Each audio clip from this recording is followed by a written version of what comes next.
Hi friends, how are you all doing? I'm August, this is Cozy Rosy Reads, and this is a super cozy little book haul video. I have not filmed a book haul since last winter, so this is very well overdue. But before we get started on some really wonderful titles, I am so excited and thankful to Blackstone Publishing for sponsoring this week's video in honor of Pignon, Scorbion, and the Barbershop Detectives by Rick Bleiweiss. Blackstone Publishing kindly sent me this copy, and I am so excited to read this fall and to cozy up with a classic murder mystery book. I'm so excited for this. This book mainly piqued my interest because of the historical fiction elements. This book takes place in 1910 in a sleepy English countryside town. Vibes, atmosphere, love that ambience so much. I'm such a sucker for historical fiction and just like very cozy small town vibes, as well as the unique and quirky witty characters that the plot description also describes. So this book follows Pignon Scorbion, who is a new chief police inspector of this sleepy English town. And when he arrives, a lot of people are like not quite sure what to think of him and are a little skeptical, but he's friends, old acquaintances with a local barbershop owner. So he begins to just kind of hang out in that area and together with the patrons of this barbershop solve mysteries. And I just think that the atmosphere, the ambience of this book, the coziness is so perfect for this fall season, as well as anyone who's a fan of Agatha Christie, the atmosphere of like Peaky Blinders, quirky, witty characters, and just, like I said, a very cozy mystery for this season. I am so grateful and excited to partner with Blackstone Publishing, who works with authors and writers of fiction and nonfiction to bring all these different titles to so many readers, so many book lovers all over. And if I may, I'm gonna read a little bit of the blurb on this so it can further intrigue you. For fans of Sherlock Holmes and Agatha Christie's Hercule Poirot, author Rick Bleiweiss's quirky new detective and ensemble cast of characters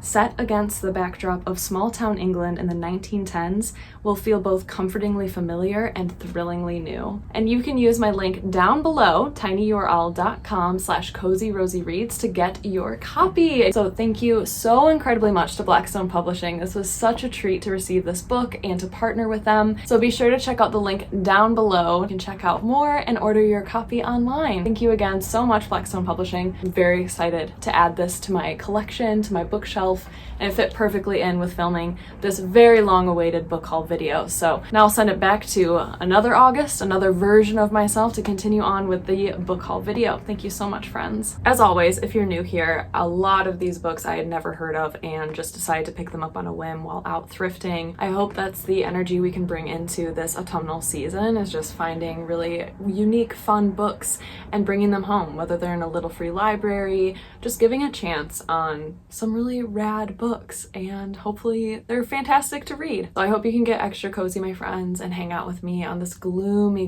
day and just be really cozy, and we can chat about some books, which is like my favorite thing in the entire world. So to start things off, I want to share some of the books that I actually thrifted while I was out with my partner in this video. I will link that down below. We went to an antique mall, my partner surprised me, and we left there with a lot of new books because they were so incredibly affordable.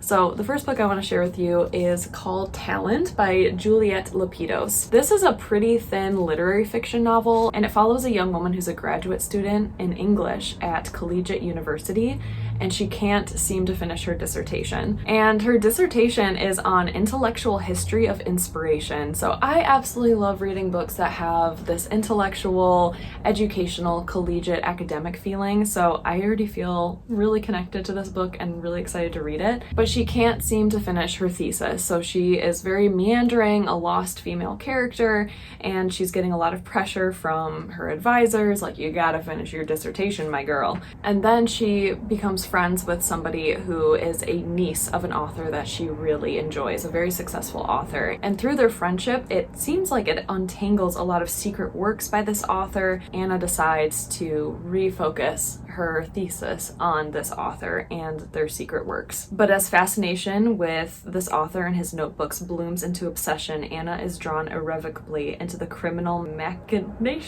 machinations of his sole living heir, which is her new friend. So this book is described as intelligent and comic, and it's a playful reimagining of the parable of the talents in a many-layered labyrinth of possible truths that reveal at each turn the danger of interpreting another person's intentions, literary or otherwise. I absolutely love books or books about studying books, so I feel like this would be such a wonderful cozy book to read this fall or autumn season. Like I said, very thin literary fiction about obsession and literature and studying, and I'm so excited to read this book, my friends. This was such a good find. So that is the first book that I picked up at that antique mall. Next is a classic book that I've heard quite a bit about, and this book is severely water damaged, which just made my heart even more happy. I love water damage and books that have annotations and have been well loved, and that is The Broken Wings by Kahlil Gibran.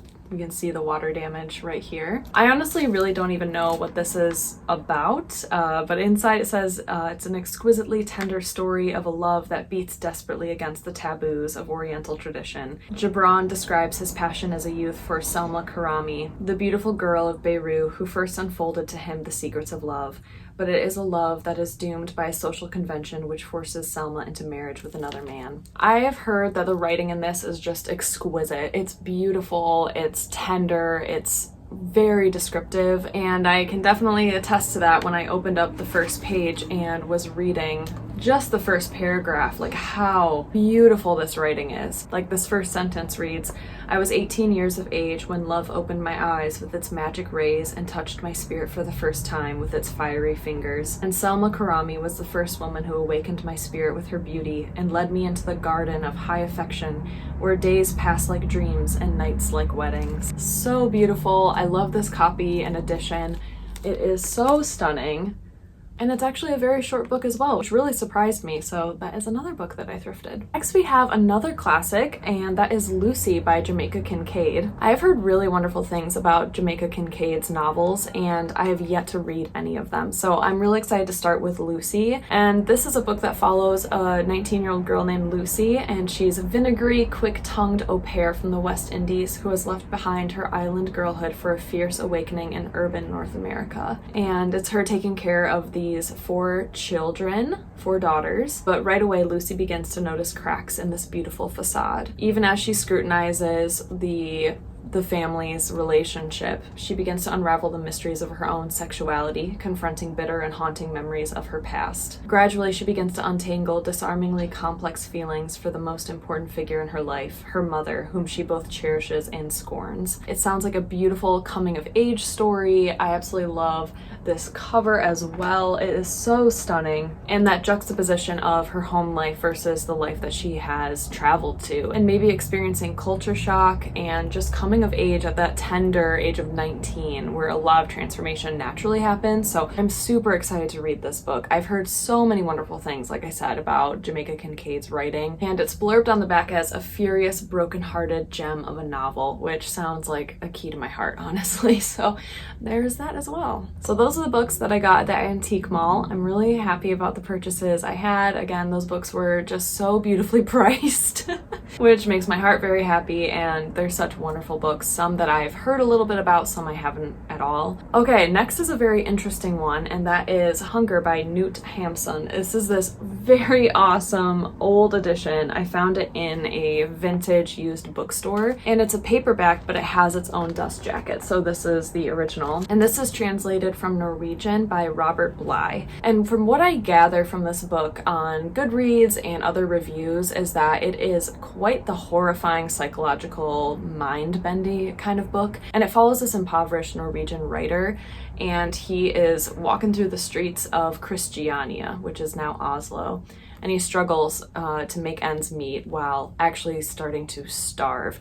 So the whole book focuses on being hungry, literally being a starving artist. But then things really start to unravel when he starts to experience paranoia, maybe some hallucinations. And what it says on the back is like madness and despair. So it's this very intense, I'm guessing almost like claustrophobic view of this author and kind of descending into quote unquote madness. And this book honestly just sounds so up my alley, with wandering the streets of Oslo, a starving writer trying to make art with a lot of mental illnesses and falling into hunger and starvation and impoverishment. So I'm really curious about this book, and from what I gather from other reviews is that it truly is horrifying and difficult to read, and that's exactly the kind of book I'm looking for. But after reading this, I'd probably pick up something a little bit lighter and more fluffy, but it just kind of gives me the same feelings of a lot of like Dostoevsky's tales, where it's a lot about like authors or writers or people who can see really wonderful things in their brains but don't have the necessary means to make an impact or make a difference because they're just struggling to survive. So I'm very curious about this one. And I absolutely just love this like very 1970s edition and cover art. It is just so unsettling and I really like it. So there's Hunger. Next, I thrifted this beautiful copy of Emma by Jane Austen. I love this edition. It is so stunning. I still have not read Emma. I have not read a whole lot of Jane Austen classics, Bronte sister classics. I really need to and want to, but I still find them a little intimidating. So this edition definitely inspires me to pick them up eventually because, wow. Font size is very tiny, which makes it a little intimidating for me. So there is Emma by Jane Austen. Hopefully I will actually read it soon. Especially when I'm doing my TBR jar videos, I am like, oh my gosh, I'm gonna read a classic this month. It's gonna happen. I'm so excited. And then it doesn't happen. So maybe this fall or winter, I can actually pick up some more classics. And I think Emma would be a really great one. So there is that. Next, I thrifted this really wonderful edition of The Woman in Black by Susan Hill. I am in love with this cover, my friends. Might be one of my favorite covers of this year that I've thrifted of any book. Like, it's stunning. So I have seen the movie of this. I didn't really even know it was a book, and this one has such cool illustrations inside as well. They remind me a little bit of Roald Dahl. They just have that beautiful charm to them. And this book is in such good condition. The spine isn't even broken, and I'm really excited. This is a ghost story, and when I opened it up, I was thinking it might be a really good spooky season book to read, but it begins on Christmas Eve. So you bet I'm going to read this around Christmas time. I do celebrate Christmas, and I think it would just be so cozy and spooky to read a winter horror book. Like, that's my favorite time to read horror, is around like winter and Christmas. It's such an eerie time. Everything's quiet and desolate, and I'm really excited to read this. So this book takes place on an English moor on an isolated causeway, and it follows the main character, Arthur, and he's an up-and-coming young solicitor who has come north from London to attend the funeral and settle the affairs of Mrs. Alice Drablow. He then tumbles into a series of events and secrets more sinister and terrifying than any nightmare. The rocking chair in the deserted nursery, the eerie sound of a pony in trap, a child's scream in the fog, and most dreadfully, and for Kipps most tragically, the woman in black. I am so excited to read this one. This was such a good find. It's, again, a very short book, but I'm really excited to read this winter season. Oh my gosh, I can't wait to fly through it and just feel all the spooky, eerie chills. So this was, yeah, like I said, a really good find, and I'm really excited for this one. So that is The Woman in Black. And then in a little free library, I found this copy. There are stickers all over this thing. Stickers everywhere. And I'm not exactly sure why or where somebody purchased this to have so many stickers, but it is a collection of poetry by Patricia Smith called Blood Dazzler. And this follows Hurricane Katrina, and it just reads on the back, a storm's eye view of the devastation that forever changed New Orleans and America. First off, I absolutely love the title of this poetry collection, Blood Dazzler, and this image here we have of like that news channel forecast, and each poem has a timestamp as well. So this one reads 7 p.m. Thursday, Hurricane Katrina makes a landfall in Florida. This poem says, I see what this language does, and taste soil on my tongue, and feel brick splintering spine, and hear them and want it all. Eerie, unsettling, probably very devastating and sad, but I'm very, very excited to read this collection of poetry by this author. And I had never heard of this, just found it in a little free library. Again, just a short little collection of poetry. and I'm very, very excited to read this. Also in a little free library, I found The Vegas Dilemma by Vi Khi Nao, and this is a collection of 27 short stories, and this cover is just so unsettling and colorful and vibrant. And these 27 stories weaves a vision of contemporary America through the eyes of its outcasts. It's set largely in Las Vegas, and it features a reoccurring character, and each story takes up quotidian concerns: staying in Starbucks past closing time, a visit to Hoover Dam, falling in love over Instagram, and mines them for their political and existential undercurrents. And it's just this cast of quirky characters and stories, and again, very short book here, but it fits 27 short stories. I am very excited for this. I had never heard of it. My copy is an ARC though, that's why it was in a little free library, and I'm just really excited for this one. Also, can we just give a shout out to the font used for these short story titles? I love it. And I love that it's like very introspective short stories of like what characters might be doing or what they're going through each day or in a microscopic view, but then it pulls us out into, what did it say? To look further into the political and existential undercurrents. That is 1000% my jam, when authors can tie something that seems mundane or almost observational and turn it into something that has a much bigger weight to it and a much bigger meaning. I just find it really profound, and that's exactly the type of writing that I love, is when there are just really big pockets of metaphor and comparison to bigger things going on in like society, emotions, all of those things. So this was a really good find, and that is The Vegas Dilemma. Okay, the next two I found at Dollar Tree, my friends. So the first is actually a copy of The Taming of the Shrew by Bill Shakespeare. This is a Shakespeare play that I have not read, and I've heard it's a lot of people's least favorite Shakespeare plays. And I don't know, it was $1. Dollar Tree, I just thought, why the heck not? I'll add it to my shelves. Will I actually read it anytime soon?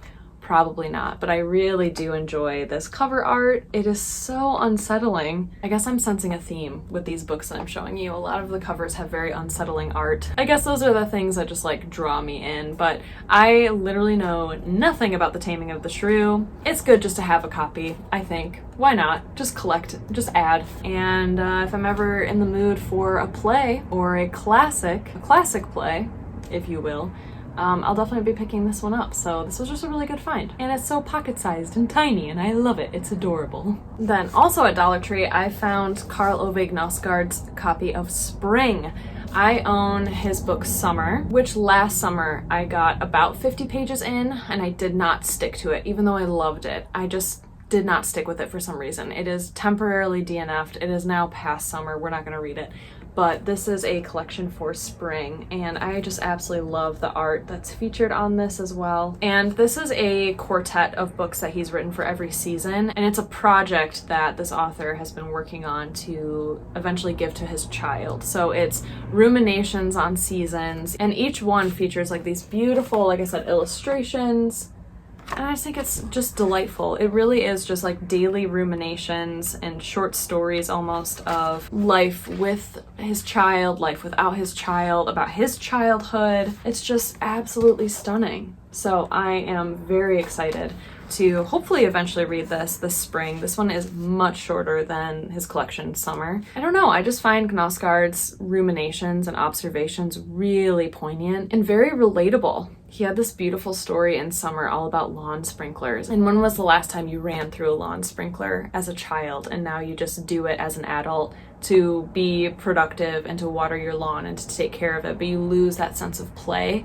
And that's when you just feel that like dagger to your heart of like, ooh, yeah, yep. I love the way his brain works and how he perceives reality and then turns it, everyday ordinary things, into like such beautiful writing. So I'm very excited to add Spring to my collection. All right, another little free library find, my friends. This one is very different than the books that I typically read. I couldn't not pick it up. I don't know, for some reason it really calls to me. I don't read a whole lot of this genre, but lately I've been gravitating to it, like to kind of spice up my reading when I'm reading a lot of literary fiction, when I'm reading a lot of historical fiction, or just heavier things. I'll pick up something a little bit more adventurous and plotty. And this is Skinner Luce by Patricia Ward. I really enjoyed this cover. It's just, again, haunting, ominous, and the cover reads, "Sure to haunt readers long after they've turned the last page." And this is a like science fiction something. I don't even know if it's like YA. It's quite chunky. And it says, "Every year when the deep cold of winter sets." Oh, it takes place in winter. I love books that take place in winter. This definitely seems like a book I want to read this winter season and curl up with like this adventurous, spooky science fiction.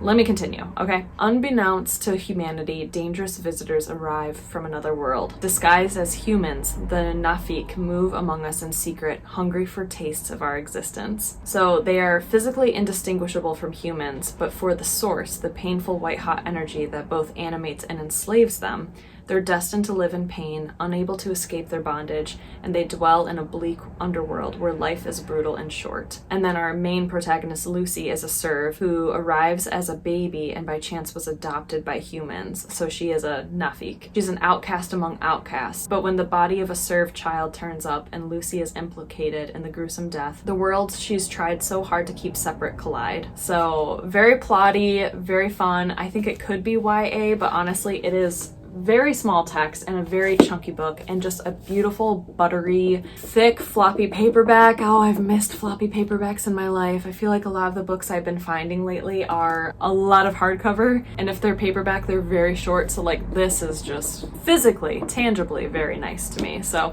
that is Skinner Luce. I really hope I can read this winter, especially because it takes place in this icy tundra and this cover just seems super wintry, so there's that. I'm actually very excited for this one and I hope it doesn't disappoint. Sometimes with plottier books that seem really intriguing and unique, sometimes I get lost when the writing is not very good. So fingers crossed, my friends, that the writing does this plot justice because I'm very intrigued. Another little free library find, my friends. Actually, the next two are little free library finds, but this is actually an arc of the Bronte sisters, which is the brief lives of Charlotte, Emily, and Anne. It's just this very cool little cover. So this is definitely made for, I think, younger readers. We have quite spaced out passages and paragraphs, but it's a history of the Bronte sisters and includes old vintage photographs. They were the most extraordinary of literary siblings. We know this. Charlotte Bronte, Emily Bronte, Anne Bronte. I know nothing about Anne Bronte, so I really would love to know more. And this beautiful illustration. It's just stunning. So I would just love to learn more. I feel like this would be a super fast-paced nonfiction book to read, and to actually learn more about the history, the family, how they grew up, what got them into writing. There are so many photographs in here. Honestly, like just really excited for this one. I'm excited to learn and then hopefully actually read some of their books. I have several Charlotte Bronte and I think maybe a few Emily Bronte books on my shelves, and hopefully understand a little bit more, which might kind of defeat my intimidation of their novels, and actually read them. So I think understanding them a little bit more as people, as humans, as history, as important icons in the literary world will then hopefully fuel my desire to actually read their books, because I've always been intrigued, but that intimidation thing is real. The books are thick and chunky and the print is usually tiny and I just get a little overwhelmed. So I'm very excited to learn more. I feel like I could really fly through this and just learn a lot. So this is a really good find. And I'm sorry, I didn't even say the author's name. It's Catherine Reef. So thank you, Catherine Reef. This is an odd little one that I found in a little free library. And again, very unsettling cover. And that is Tales of E.T.A. Hoffman. And it's edited and translated by Leonard J. Kent and Elizabeth C. Knight. This is a very peculiar cover. So these are 7 tales written by E.T.A. Hoffman, and it's an intensely rich fictional world.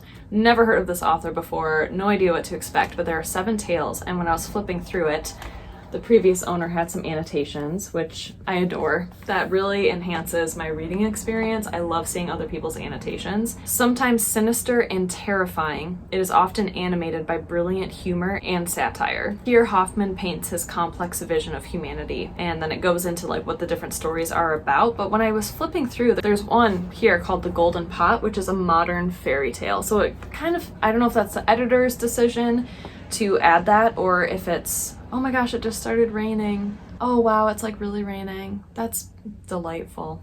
Anyway, yeah, I don't know if it was the author Hoffman's decision or if it was the editor's decision to compare it to like a modern fairy tale, but included are also these very unsettling but very cool illustrations. Like, I am such a fan. Like, look at that. It's just so cool.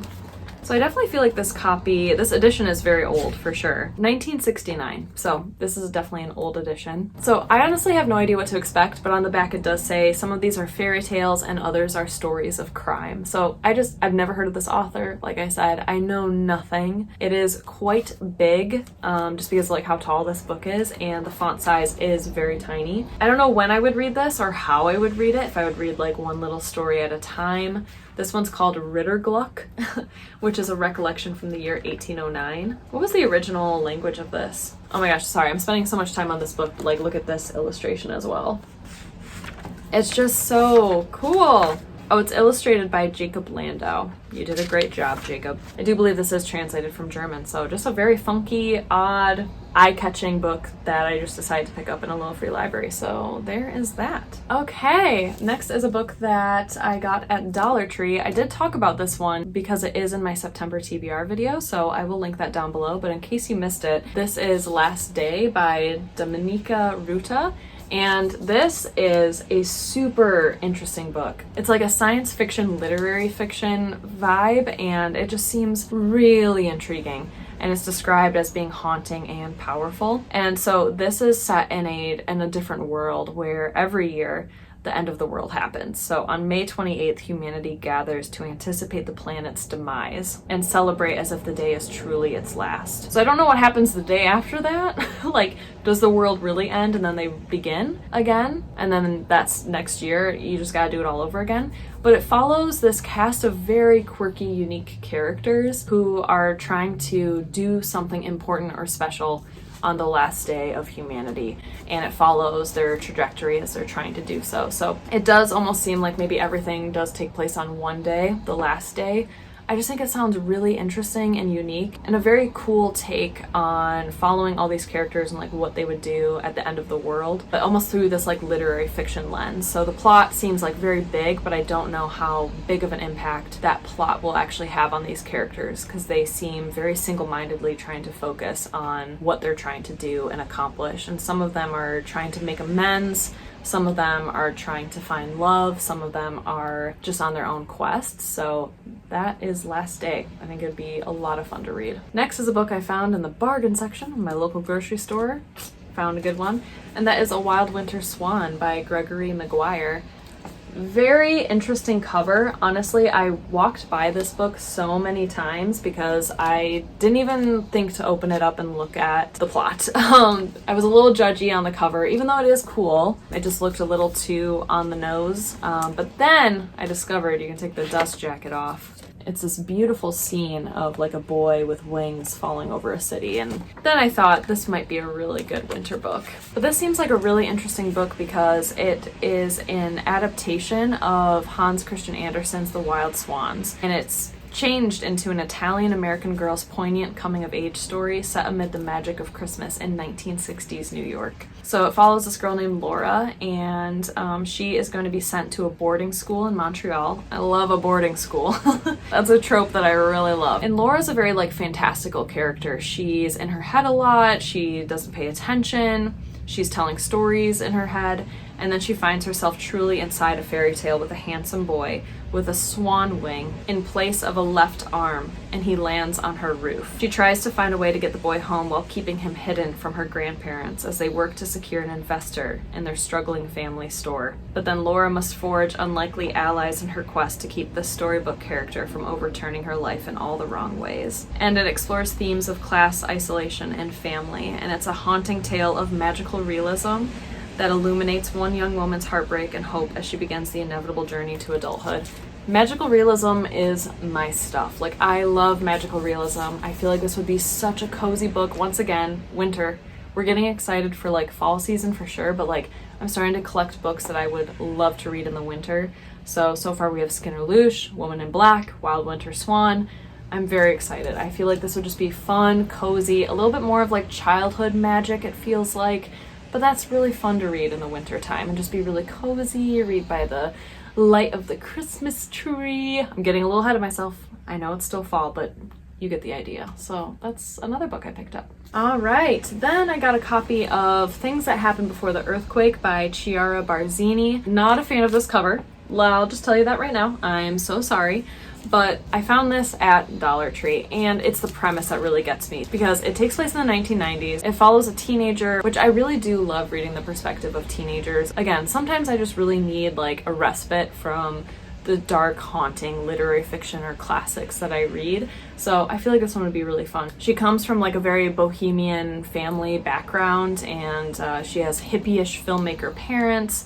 And then they move to the strange suburban world of the San Fernando Valley. So it's about her navigating public school, meeting new people, understanding current culture, 99-cent stores, obscure fast food franchises, all-night raves. And then the 1994 earthquake rocks the foundations, not only of our main character's home, but of the future she'd been imagining for herself. So definitely feels like it could be very difficult and heavy, but it is blurbed on the back by Jhumpa Lahiri, who wrote Whereabouts. I think that's what it's called. And it says, Chiara Barzini has a powerful voice. Her writing is both tense and open. The effect is surprising, subversive, and singular. So if that's a blurb by Jhumpa Lahiri, who's a beautiful, talented author, then I think I might really enjoy this. And I just really do love adolescent coming-of-age stories. So that is Things That Happened Before the Earthquake. This one definitely feels a little bit more like a spring or summer energy to me, but I decided to pick it up just because I found it, saw it, never heard of it. Definitely by an author that I'm curious about, so we went with that. All right, my friends. Then I thrifted a copy of Bright Lights Big City by J. Why did I make it so, like, fancy? J. McInerney. This is a pretty popular book. I love this cover. I love this edition. I've never read it. My book has also been lovely used and loved and annotated. So that was kind of like what put me over the edge to actually purchase it. I found this one at Goodwill. Very, very, very much annotated inside as well. It's a young man living in Manhattan, struggles with a lot of addictions and kind of goes on these benders and goes from nightclubs, fashion shows, editorial offices, loft parties. And then he finally gets to the reckoning point where he is forced to acknowledge loss and possibly to rediscover his better instincts. So I know this title is ubiquitous. I never knew anything about it, but I was like, that title is so familiar to me. I feel like it is more of like a modern classic. So I'm very interested in reading this, especially with whoever owned it before me and how they annotated so much of it. Like, this book is just absolutely filled with underlining and writing, like just everywhere, and that makes me really happy. So I picked this up at Goodwill.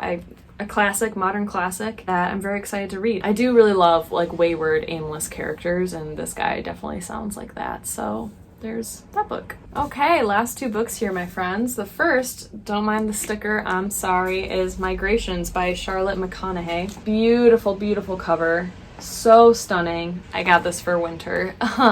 Shocking. By the end of this, you're just like, okay, we know you pick up a lot of things in anticipation for like the next season. So yes, I got this for winter. So this is definitely like almost climate fiction. It follows our main character Franny, and she notices that the wildlife that she loves and adores and being out in nature is starting to disappear. So she travels to remote Greenland with one purpose: to find the world's last flock of Arctic terns and track their final migration. And so she's joined by an eccentric crew with promises that the birds will lead them to fish.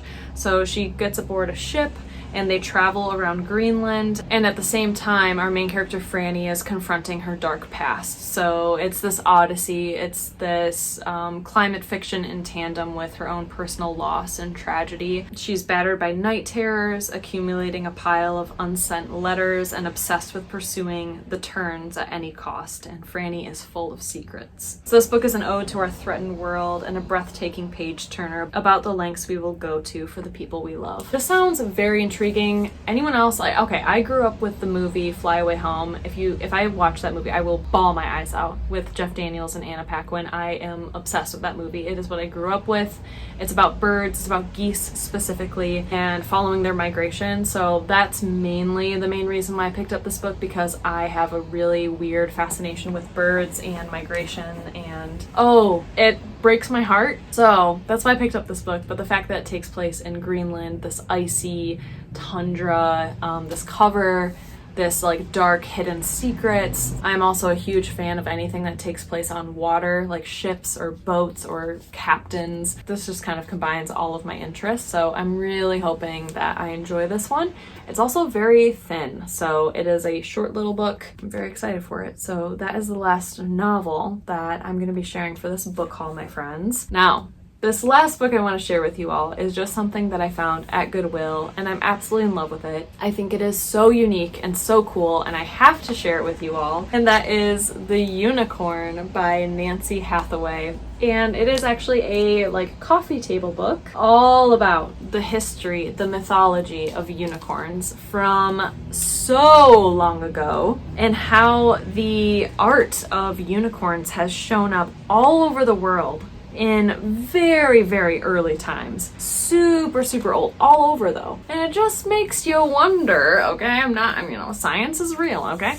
But how is it that all of these cultures, absolutely all over the world, at early stages, maybe even before they were able to communicate with each other or knew that there were these different continents out there or countries, they all had the same image of unicorns. It's a unicorn there, it has a little horn. So this is like a history book that goes over all the different cultures and iconography of unicorns throughout centuries from so long ago. Even this is by Raphael, The Creation of the Animals. There's a unicorn back there. So why? How? I just find this really fascinating. I found it while thrifting, and I just thought, like, this is so cool. Some of the last ones here is like the celestial unicorn. Like, it's just rich and dense with so much history, so much beautiful imagery. And I love it. And my partner loves it, and I brought it home, and he was like, can we actually read this, please? Like, I actually want to read this. And I was like, yes. I was like, yes, we can. Yes, I want to. This was such a cool find. I'm in love with this. I just find myself like casually flipping through it, and I have not read any of it yet, but I just love looking at the pictures, and it just brings back so much like joy for both art history but also like my childhood. Like, I was such a little unicorn girl. Like, I loved unicorns and Pegasus so much. So this was such a cool find, and it's just so unique and cool. So that is the last book that I'm sharing with you all today. So there we have it, friends, a cozy little book haul for you all. I hope you enjoyed it. I would love to hear your thoughts if you've heard of any of these books, if any of them sound intriguing to you. I would love to hear it. If you made it to the end of this video, let's definitely comment a big book stack and a candle. Feel free to do like a little pumpkin or some autumnal emojis as well. I always love seeing your emoji creations. And thank you again, huge thank you to Blackstone Publishing for sponsoring this video, and be sure to check out the link down below for a copy of Pignon, Scorbion, and the Barbershop Detectives. Get cozy this fall with a really wonderful little mystery, and I can't wait to see you all again very soon for my next video. Stay cozy, my friends. Bye!